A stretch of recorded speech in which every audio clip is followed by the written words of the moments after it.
2 interceptions, 1 divisional win, and a head coach who refused to criticize his quarterback. That alone should make you pause, because in today's NFL, especially in a rivalry game, mistakes usually dominate the conversation. Film breakdowns, tough questions, subtle blame disguised as teachable moments. But this time, something very different happened. After one of the most pressure-filled games on the schedule, the message coming out of the building wasn't about what went wrong.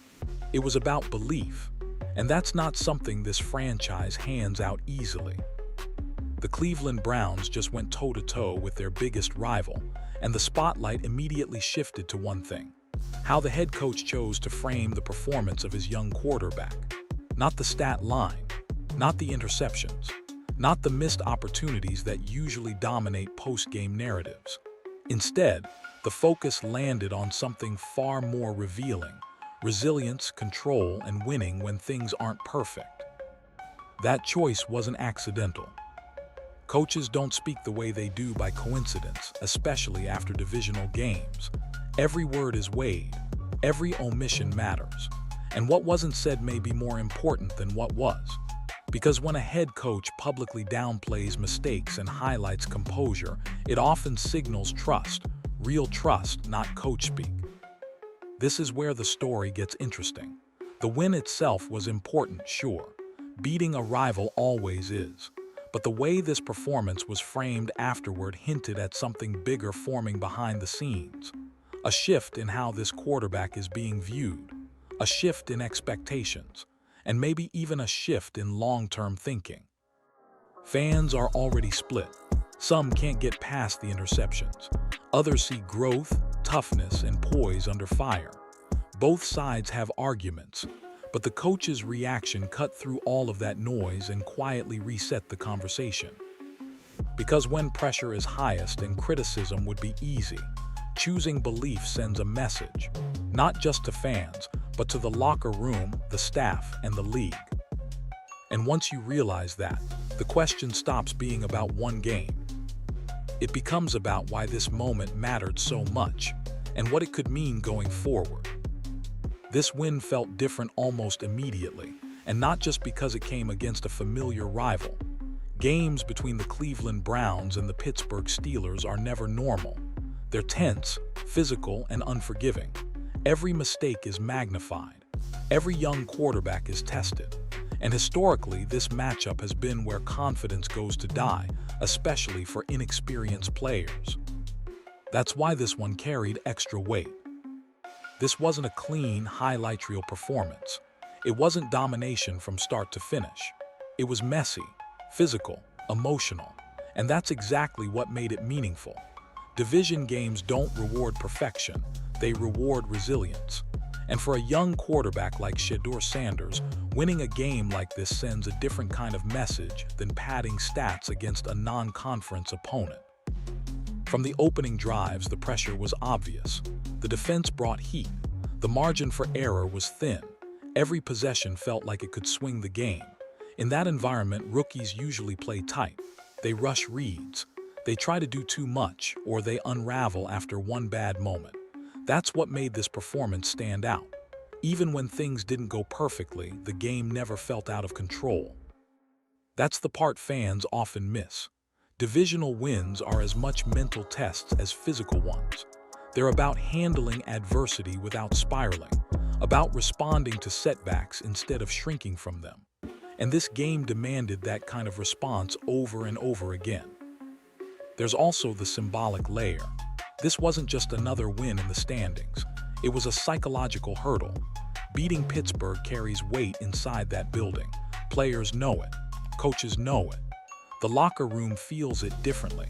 For a young quarterback, getting that first divisional win isn't just a stat. It's validation that he can survive the league's most unforgiving environments. That's why the reaction afterward mattered so much. Not celebration, not relief, but confidence. The sense that this wasn't a fluke or a lucky break. It was a step forward in learning how to win ugly, how to stay composed, and how to finish when things get uncomfortable. And once a quarterback proves he can do that against a rival like Pittsburgh, the the conversation naturally changes.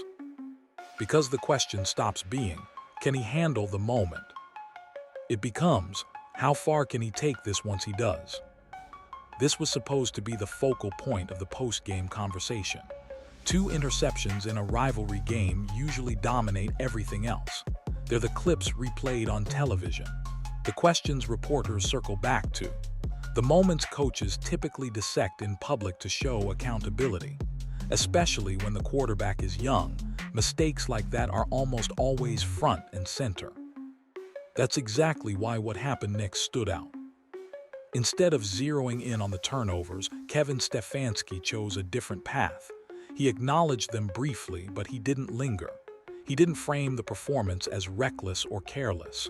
One interception was described as unlucky, the other as something that would be learned from, and then he moved on.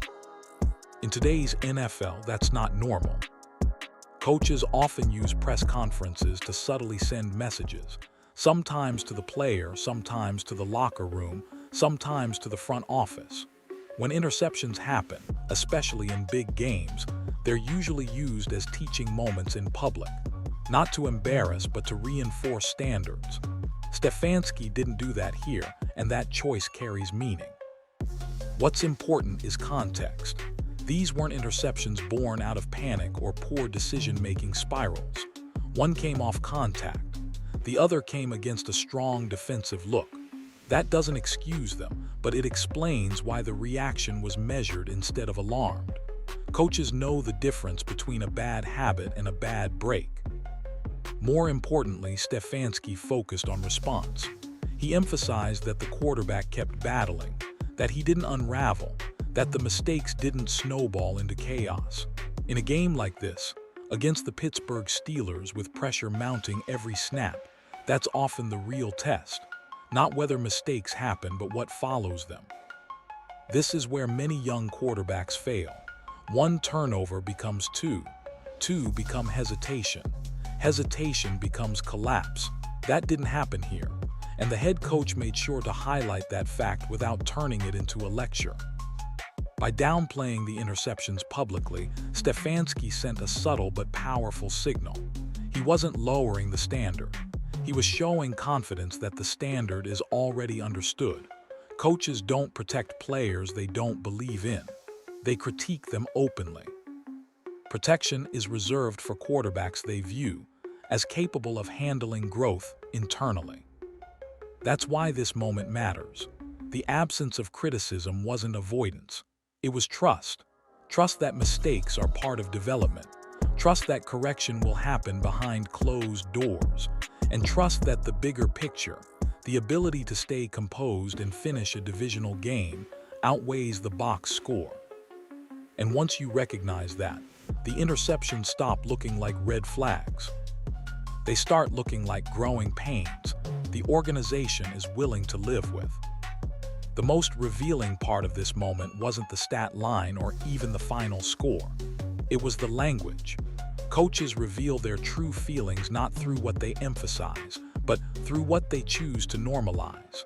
And if you listened closely to Kevin Stefanski, his words carried a message that went far beyond one game.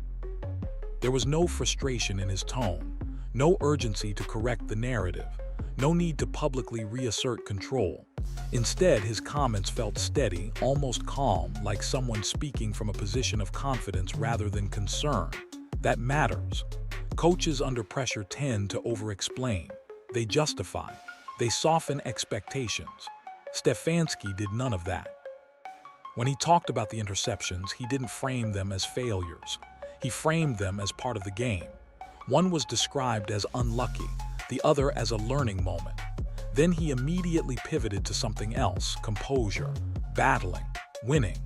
That pivot is where the real signal lives. This is classic coach behavior when trust already exists. When a quarterback hasn't earned belief, mistakes are dissected publicly to reinforce accountability. But when belief is already there, coaches protect the big picture. They focus on response, not error, process, not outcome. Stefanski's words fit that pattern perfectly. He also avoided something coaches often lean on: control language. There was no talk of reining things in or playing safer.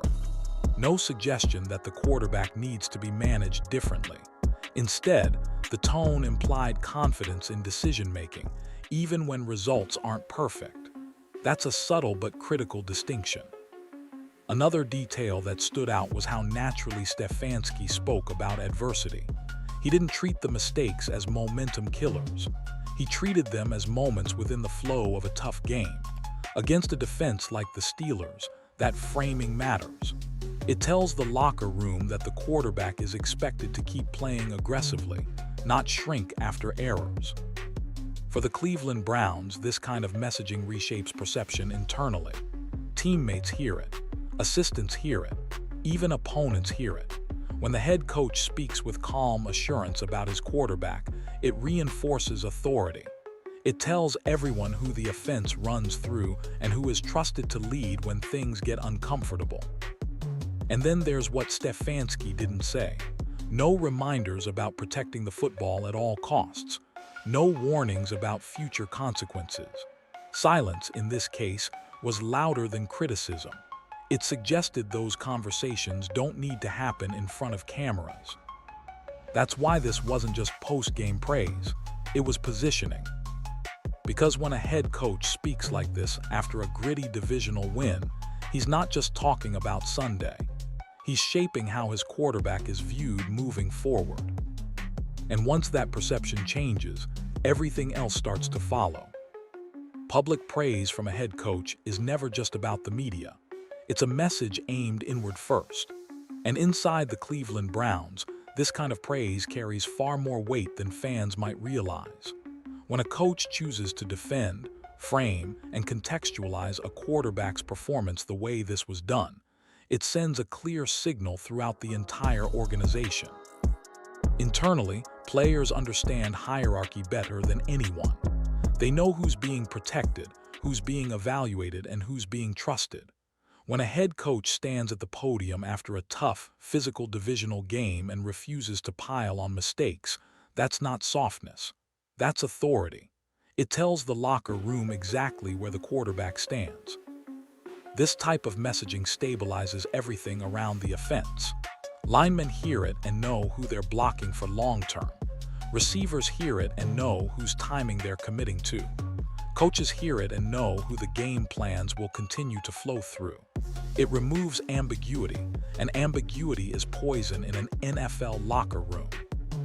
What makes this moment especially important is timing. Praise like this early in a quarterback's career isn't automatic. It's earned. Coaches don't risk credibility by publicly backing players they don't believe in. If that belief isn't genuine, it eventually leaks out in language, tone, or hesitation. None of that was present here. There's also a leadership component that shouldn't be overlooked. When teammates hear the head coach emphasize composure, resilience, and battling through adversity, it reinforces the quarterback's authority in the huddle. Players are far more likely to rally behind someone they know has institutional backing. That trust can't be faked, and it can't be demanded. It grows from moments like this. It also quietly raises expectations. Public support doesn't lower standards, it sharpens them. Once a quarterback is clearly trusted, accountability increases. Teammates expect command. Coaches expect ownership. Mistakes are corrected privately, but leadership is required publicly. This praise signals that the organization believes the quarterback is ready for that responsibility. Perhaps most importantly, this kind of messaging shapes future decisions. Development plans, practice reps, off-season priorities, all of it starts aligning once a clear signal is sent. Praise isn't just encouragement, it's infrastructure being built around one direction. And that's the real takeaway. This wasn't about spinning a win or shielding a rookie. It was about clarity, about telling everyone inside the building that this quarterback isn't just surviving games, he's being trusted to lead them. Once that internal belief locks in, it changes how the entire team moves forward. Timing is everything in the NFL, and that's what makes this moment so important. If this performance and the coach's response had happened later in the season, It might have blended into the background. If it had happened earlier, it could have been dismissed as optimism. But happening right now, in the middle of heightened scrutiny and rising expectations, changes how it's interpreted inside and outside the building. The Cleveland Browns are at a crossroads. The season isn't theoretical anymore. Every game is shaping narratives, careers, and long-term plans. That's why public messaging from the head coach carries extra weight at this stage. This wasn't said in a vacuum. It came after weeks of pressure, debate, and growing noise around the quarterback position. That context matters. Recent performances have been dissected heavily, every throw analyzed, every mistake amplified. In that environment, silence or neutrality would have been the safe option. Instead, Kevin Stefanski chose affirmation. That choice wasn't just about one game, it was about stopping doubt from gaining momentum. For Shedeur Sanders, this moment acts as a stabilizer. Young quarterbacks don't just develop through reps, they develop through belief. When confidence is reinforced at the right time, growth accelerates. When it's questioned publicly, hesitation creeps in. Stefanski's words effectively drew a line under the recent noise and redirected focus toward progress rather than perfection. This is also when locker rooms start choosing sides quietly, not through arguments but through energy, through body language, through how players talk between meetings. Clear support from the head coach simplifies that process. It removes guesswork. It tells everyone this is the direction and we're moving forward together. There's another layer here that fans often miss. Momentum isn't just about wins and losses. It's about belief compounding week to week. Confidence from leadership tends to ripple outward. Players take chances. Coaches open up playbooks. The offense breathes easier. All of that begins with trust being expressed at the right moment. And that's why this mattered now, not later.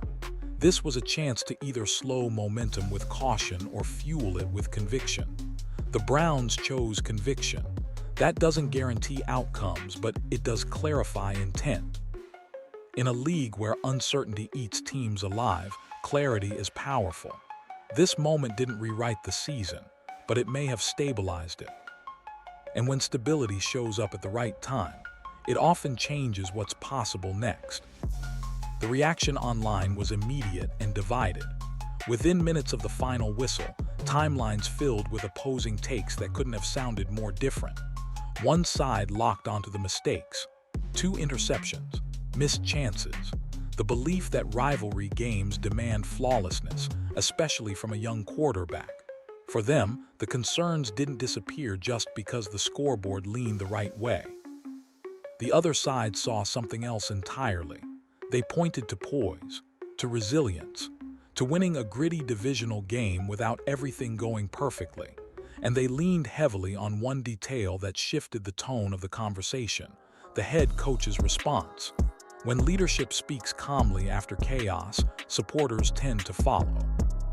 That's why this debate hasn't cooled off, it's intensified. Supporters argue that development isn't linear, that expecting clean games against the Pittsburgh Steelers is unrealistic, especially for a young quarterback navigating pressure-heavy defenses. They see growth in how Shedeur Sanders responded after mistakes. No collapse, no visible panic, just continued aggression and control. To them, that's the difference between a quarterback who survives and one who eventually leads. Skeptics aren't convinced. They warn against moving the goalposts. Wins matter, yes, but turnovers still swing games. They worry that praise could mask issues that will resurface later against stronger opponents. For this group, the concern isn't one game, it's the precedent. How much is too much protection? And at what point does patience become complacency? What makes this debate so charged is history. The Cleveland Browns fan base has been here before. Confidence followed by disappointment. Promising stretches that didn't hold up. That collective memory fuels skepticism, even when progress feels real. There's also speculation layered into the conversation. Some fans believe this public support signals long-term commitment. Others think it's situational, just a coach backing his player after a tough outing. Reports and rumors swirl, but nothing definitive has been stated, and that uncertainty keeps the discussion alive. What's undeniable is this: the conversation has shifted. It's no longer just about whether the quarterback can play. It's about how the organization views him and how quickly that view may be solidifying. That's why this debate matters. Not because one side is right or wrong, but because it reveals something deeper. When fans stop arguing about potential and start arguing about expectations, it means belief has entered the picture. And once belief shows up, the standard changes. When everything settles, this moment won't be remembered for the interceptions or even the final score. It will be remembered for how it was handled. Because in the NFL, games come and go, but messaging lingers. And the message sent after this one was unmistakable. This wasn't panic, doubt, or damage control. It was belief. For the Cleveland Browns, that matters more than any single result. This franchise has spent years stuck in reaction mode, overcorrecting after losses, second-guessing progress, and letting outside noise influence internal confidence. What made this moment stand out is that none of that happened. Instead of flinching, leadership stayed steady. Instead of magnifying mistakes, they contextualized them. That alone signals growth at an organizational level. This wasn't about pretending flaws don't exist. Development still requires accountability. Mistakes still need correction. But the way those corrections happen is everything. By choosing to emphasize resilience, composure, and winning in adversity, Kevin Stefanski framed this performance as part of a larger process, not a verdict. For Shedeur Sanders, that framing is crucial. Young quarterbacks don't just develop through reps and film study. They develop through trust, through knowing that one rough series won't erase weeks of progress, through understanding that leadership values response more than perfection. That kind of environment doesn't guarantee success, but it gives growth a real chance to take hold. Zooming out, this game became a checkpoint, not a destination, a moment where belief was tested, not rewarded. The win mattered, yes, but the reaction to the win mattered more. It showed how this team wants to move forward when things aren't clean, when pressure rises, and when narratives threaten to spiral. For fans, that creates a different kind of anticipation. Not blind optimism, not fear-driven skepticism, but cautious curiosity. The sense that something might be forming, even if it's still fragile. And fragility is okay. What matters is whether it's protected or constantly shaken. That's why this was bigger than one game. It wasn't about proving everything. It was about establishing tone, about choosing steadiness over noise, about signaling that progress doesn't need to scream to be real. If this approach holds, the results will follow in time. And if it doesn't, there will be clarity about where things went wrong. Either way, this moment marked a shift, from reacting to believing. And for a franchise that has spent so long searching for stability, that shift alone is worth paying attention to.